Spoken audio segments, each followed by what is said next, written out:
Hello guys, welcome to Manipur Tech once again. Mayam ngasi mok anauba video content amaga loina langnare. Ngasi gi video gi topic asidi Davinci Resolve haiba video editing software amagi matangdani. Ngasi si kamaina download tawgani aduga install kamaina tawgani haiba si matangdai sandokna haijage. Mayam Davinci Resolve hairibisi yamna mami satpa video editing software ni masigi video editing software si season raga yamna maming satlaba highest paid Hollywood movies sing Avatar na singba Jason Bourne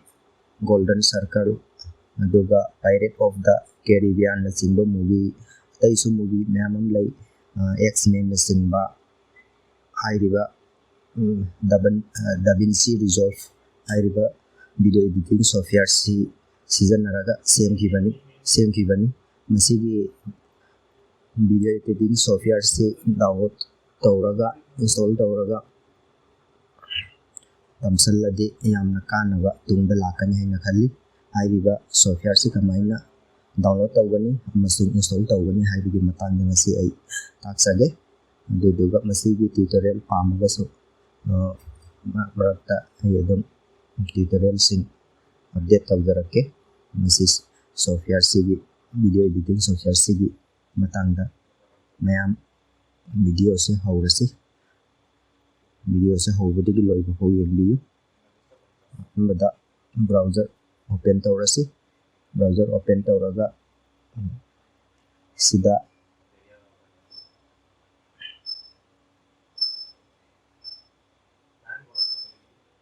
browser open tawrasi aduga Davinci Resolve aina enter tawro aduga hanba layriba sisida dum click tawro masi black magic design na puthokpani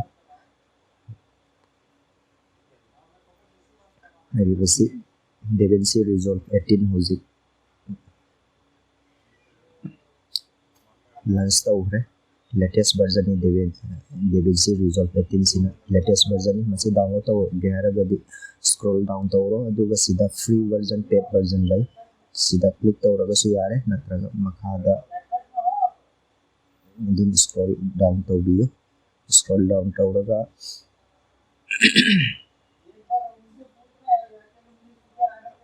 makhada fangani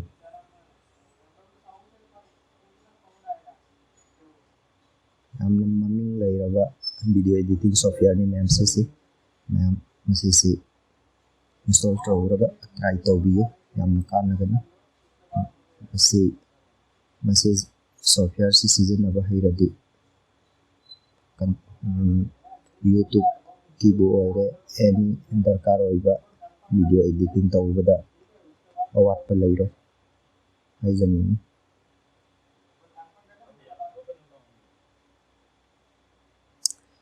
aduga sigi page si auraba matungda Davinci Resolve hairisina free version ni sisina free version ni aduga si Davinci Resolve Studio sina paid version sin around 26,980 rupees lay lifetime gi dudo masi si season adraga so studio paid version season adraga so Ultra HD 3840 by 2160 rendering tawbi yaba yai Davinci Resolve free version hiso duna paid version season adabida highest resolution video editing tawninga masi kwaidagi best oigani haina khali download tawge haragadi free download now hairibsida click tawraba matungda sumaina Davinci Resolve 18 beta aduga sina paid version di Davinci Resolve Studio 18 beta sumain lakani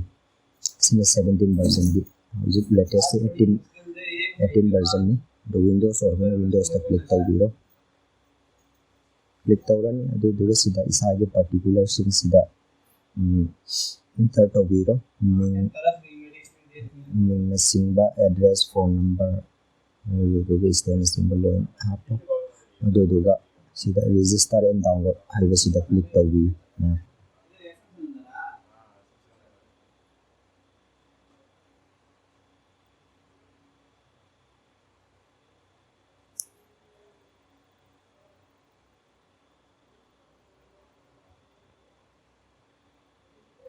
ꯑꯗꯨꯒ ꯁꯨꯃꯥꯏꯅ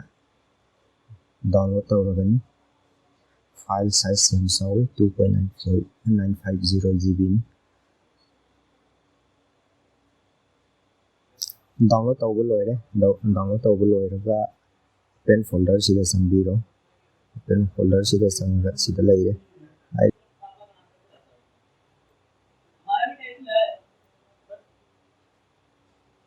copy ꯇꯧꯔꯒ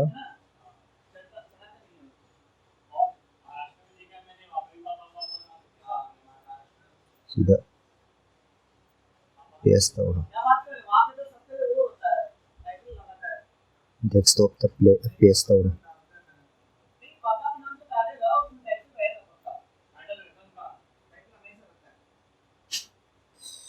si desktop ta paste tawba loiraba matungda sida sumana laani hairiba sida double click tawbiro natraga run right click tawroga run into administrator da click tawbi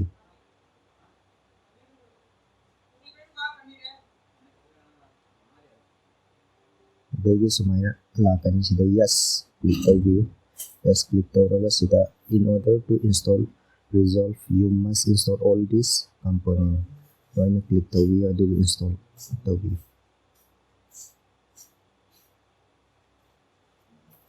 the next step amuk lae si lako matamda next tawbiyo tawra matung sa terms and condition accept tawbiyo aduga next click tawbiyo aduga install tawba si drive ta pamra nataga topa drive ta pamu so sidagi sales tawbi yagani id c drive ta dum install tawjirage aduna sida next ari sida click tawbiro aduga amuk install tawbi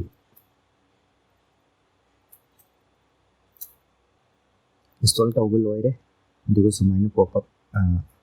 lakani hairiba sida finish hairiba sida click tawbiro aduga Microsoft C++ machine si processing tawri aduga loirani adu sida mana hairi se to complete this process you must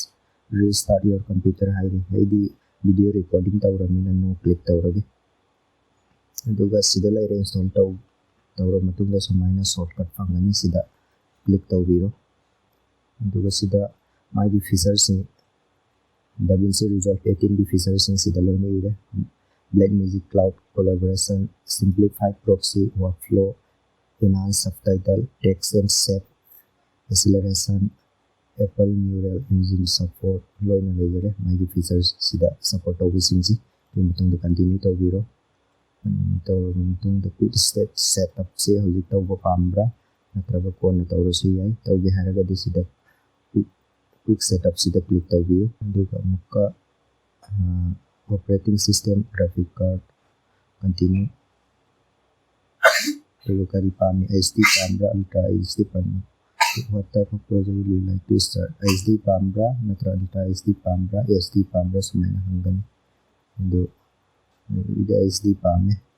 aduna HD ISO 1080 pixel ultra HD na 2160 kasi requirement related SDC nakapin idea SD select tawjare aduga continue tawbiro aduga video si kadaida save tawni adudu so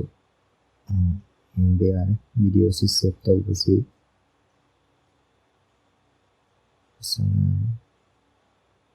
continue tawro do sida familiar with another non-linear editor atopa singsi familiar oibra hojik karam baina seasonary aiba matamda Davinci Resolve adum select tawbiro aduga continue tawbi now you are all set. We hope you enjoy Davinci Resolve 18 start. ꯌꯥꯝꯅ ꯅꯨꯡꯉꯥꯏꯔꯕ ꯌꯥꯝꯅ powerful ꯑꯣꯏꯕ video editing ꯁꯣꯐꯋꯦꯌꯔꯅꯤ ꯃꯁꯤꯁꯦ colour ꯒ꯭ꯔꯦꯗꯤꯡꯒꯤ ꯄꯨꯊꯣꯔꯛꯄꯅꯤ block some picture of this low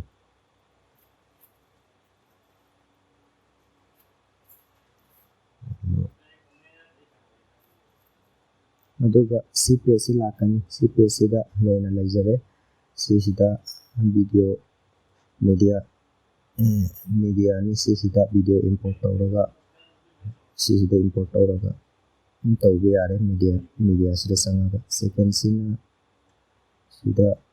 ꯀꯠ ꯇꯧꯕ ꯈꯣꯠꯀꯦꯁꯨ video trim ꯇꯧꯒꯦ ꯀꯠ ꯇꯧꯒꯦ ꯍꯥꯏꯔꯒꯁꯨ ꯁꯤꯒꯤ ꯁꯦꯛꯁꯟ ꯑꯁꯤꯗ ꯆꯪꯉꯒ ꯚꯤꯗꯤꯑꯣꯁꯤ ꯀꯠ ꯇꯧꯕ ꯌꯥꯔꯦ ꯑꯗꯨꯒ ꯁꯤꯗ ꯚꯤꯗꯤꯑꯣ ꯏꯗꯤꯠ ꯇꯧꯒꯦ ꯍꯥꯏꯔꯒꯅ ꯁꯤ ꯏꯗꯤꯠ ꯁꯦꯛꯁꯟꯁꯤꯗ ꯆꯪꯉꯒ ꯚꯤꯗꯤꯑꯣ ꯏꯗꯤꯠ ꯇꯧꯕ ꯌꯥꯔꯦ ꯑꯗꯨꯗꯨꯒ ꯁꯤꯅ ꯐ꯭ꯌꯨꯁꯟꯅꯤ ꯐ꯭ꯌꯨꯁꯟꯁꯤꯗ ꯑꯩꯈꯣꯏꯒꯤ VFXꯅꯆꯤꯡꯕ ꯚꯤꯗꯤꯑꯣ ꯏꯗꯤꯇꯤꯡ ꯁꯤꯖꯤꯟꯅꯒꯦ ꯍꯥꯏꯔꯒꯗꯤ ꯁꯤꯒꯤ ꯁꯦꯛꯁꯟꯁꯤꯗ ꯆꯪꯉꯒ ꯁꯤꯖꯤꯟꯅꯕ ꯌꯥꯔꯦ ꯁꯤꯁꯤꯅ ꯀꯔꯤꯅꯤ ꯀꯂꯔ ꯒ꯭ꯔꯦꯗꯤꯡꯒꯤꯅꯤ ꯀꯂꯔ ꯒ꯭ꯔꯦꯗꯤꯡ ꯑꯩꯈꯣꯏꯒꯤ ꯚꯤꯗꯤꯑꯣꯒꯤ ꯀꯂꯔꯁꯤꯡ ꯀ꯭ꯋꯥꯂꯤꯇꯤ ꯐꯖꯅꯕ ꯁꯦꯝꯒꯦ ꯍꯥꯏꯔꯒꯗꯤ ꯁꯤꯁꯤꯗ ꯆꯪꯉꯒ ꯀꯂꯔ ꯁꯦꯛꯁꯟꯁꯤꯗ ꯆꯪꯉꯒ ꯏꯗꯤꯠ ꯇꯧꯕ ꯌꯥꯔꯦ ꯑꯗꯨꯒ ꯐꯤꯌꯔ ꯂꯥꯏꯠ ꯁꯤꯁꯤꯅ ꯐꯤꯌꯔ ꯂꯥꯏꯠꯅꯤ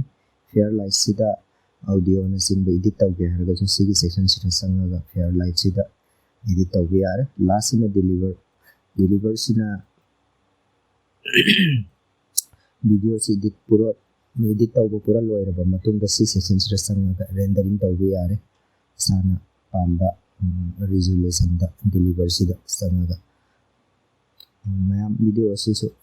ꯌꯥꯝꯅ ꯁꯥꯡꯃꯜꯂꯦ ꯉꯁꯤꯒꯤꯗꯤ ꯃꯇꯥꯡ ꯑꯁꯤꯗ ꯂꯣꯏꯁꯤꯟꯖꯔꯒꯦ ꯃꯁꯤꯒꯤ ꯇ꯭ꯌꯨꯇꯣꯔꯤꯌꯦꯜꯁꯨ ꯃꯇꯨꯡꯗ ꯄꯨꯖꯔꯛꯀꯦ ꯃꯌꯥꯝ ꯃꯁꯤꯒꯤ ꯚꯤꯗꯤꯑꯣ ꯏꯗꯤꯇꯤꯡ ꯁꯣꯐꯋꯦꯌꯔꯁꯤ ꯀꯃꯥꯏꯅ ꯁꯤꯖꯤꯟꯅꯅꯤ ꯍꯥꯏꯕꯒꯤ ꯃꯇꯥꯡꯗ ꯑꯩ ꯄꯨꯖꯔꯛꯀꯦ ꯉꯁꯤꯒꯤꯗꯤ ꯃꯇꯥꯡ ꯑꯁꯤꯗ ꯂꯣꯏꯁꯤꯟꯖꯔꯒꯦ ꯊꯦꯡꯛꯁ ꯐꯣꯔ ꯋꯥꯆꯤꯡ